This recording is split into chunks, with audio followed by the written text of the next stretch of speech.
बिस्मिल्लाहिर्रहमानिर्रहीम बिस्मिल्लाहिर्रहमानिर्रहीम। अस्सलाम वालेकुम, मैं हूँ सादिया सुहेल, आपकी दोस्त।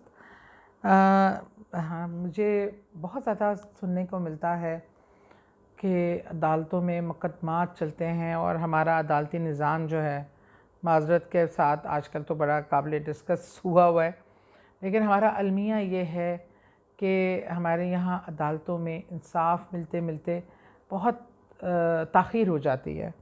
अभी पिछले दिनों में एक ख़बर मेरी नज़रों से गुज़री और मुझे बहुत तकलीफ़ हुई वो ख़बर पढ़कर। दो भाई जिन पे फ़र्द जुर्म आयद थी कि सज़ाए मौत की मतलब कत्ल की, और उन दोनों को आज से कोई 3-4 साल पहले, कुछ साल पहले, एग्जैक्ट मुझे याद नहीं है, लेकिन कुछ साल पहले दोनों को सज़ाए मौत वाक़या हो गई। दोनों दफनाए जा चुके और उसके कुछ सालों बाद अब फ़ैसला आता है अदालत का कि वो दोनों बेकसूर थे और वो सज़ाए मौत जो उनको हुई वो गलत हुई।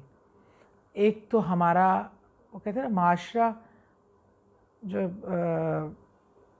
हदीस पाक है कि जुल्म का निज़ाम चल सकता है लेकिन इंसाफ, मुझे इस माशरे में इंसाफ ना मिले वो निज़ाम नहीं चल सकता। आज हमारे माशरे का सबसे बड़ा अलमिया ये है कि माशरे में आपको इंसाफ मिलना सबसे मुश्किल काम है, और ख़ास तौर पे किसी गरीब को जो जितना ताकतवर होता है, ज़ोरदार होता है, वो अपनी मर्ज़ी के फ़ैसले करवा लेता है और उसका इंसाफ देने वाले इदारे भी उसके बांदी और उसके कदमों में बैठने के लिए तैयार होते हैं।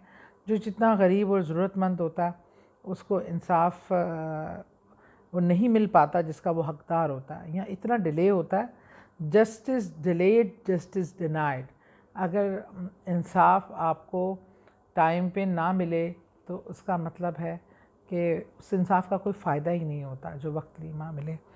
बहुत सारे लोगों ने ये कहा कि हमारे मुकदमात जो हैं वो चल रहे हैं और अल्लाह ताला हमें इसमें कामयाबी दे, इसके लिए कुछ बताइए।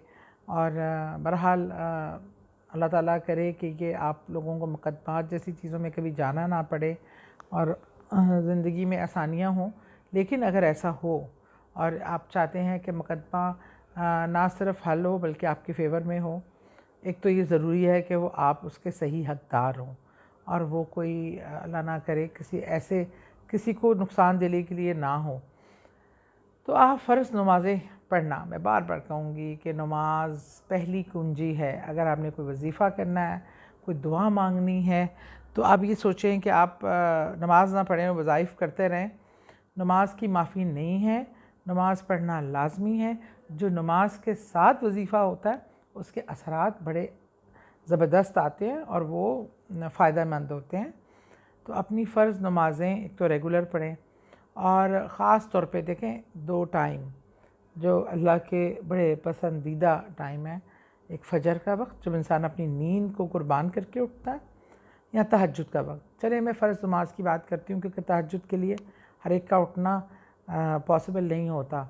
फ़जर और इशा के बाद जो ज़रा सुकून का टाइम है, इसमें आपने 100 बार या अज़ीज़ो अल्लाह का नाम है, ज़बरदस्त गालिब आने वाला और ताकतवर, ये आपने पढ़कर अव्वल आखिर दुरूद पाक, फ़र्ज़ नमाज पढ़कर मसल्ले पे बैठकर, जहाँ भी आप बैठ कर नमाज़ पढ़ते हैं, आपने 100 बार तस्बीह, कहने को मैं 1000 बार भी कह सकती हूँ, लेकिन क्योंकि वो काम बताना चाहिए जो सहूलत में हो, एक आम इंसान के लिए प्रैक्टिकल हो।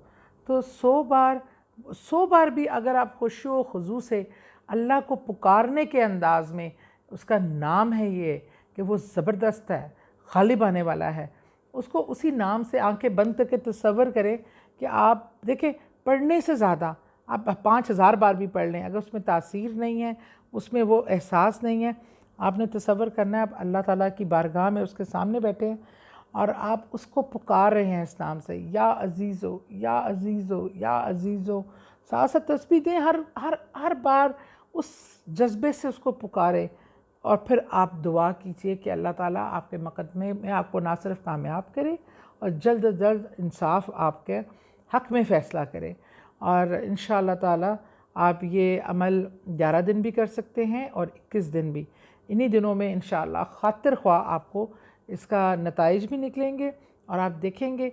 लेकिन हर वजीफ़े की बुनियाद ईमान पे, इत्तकाद पे, अल्लाह के नामों को जो उसकी खूबी है, जब आप उस नाम से पुकारते हैं तो आप उस खूबी को उभारते हैं कि या मुनसिफ़ हो तुम, इंसाफ देने वाले हो, ज़बरदस्त हो, गलबा पाने वाले हो, और खुशू खुजू आपकी दुआ में होना लाजमी है। इंशाअल्लाह ताला आप फिर इस वजीफ़े का मौज़ूद देखेंगे। बहुत शुक्रिया।